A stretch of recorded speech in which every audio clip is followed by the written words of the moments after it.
Samantala, magpunta naman po tayo dyan po sa may bayan ng Tayog. Mas mapapabilis na po at mapapahusay pa ang paghahatid po ng serbisyo publiko sa Tayog matapos madagdagan ng isang multipurpose vehicle ang mga sasakyan ng pamahalaang bayan na nakalaan para sa paggamit ng sangguniang bayan. Gagamitin ang bagong MPV sa iba't ibang opisyal na gawain ng Sangguniang Bayan kabilang ang pagdalo sa mga pagpupulong, inspeksyon sa mga proyektong pangkaunlaran at monitoring ng mga programa at iba pang aktibidad na may kaugnayan sa pamamahala at pagpapaunlad ng bayan. Inaasahan man ng pamahalang bayan ng Tayog na ang karagdagang sasakyan ay makatutulong sa mas mabilis na pagtugon sa pangangailangan ng mga residente at magpapalakas sa kakayahan ng lokal na pamahalaan na maihatid ang serbisyo sa iba't ibang bahagi ng munisipalidad.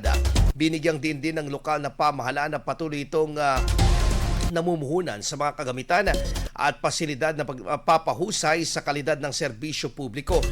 Bilang bahagi ng layunin nitong makapagbigay ng mas maayos, mas mabilis at mas epektibong paglilingkod para sa mga tiga-Tayog.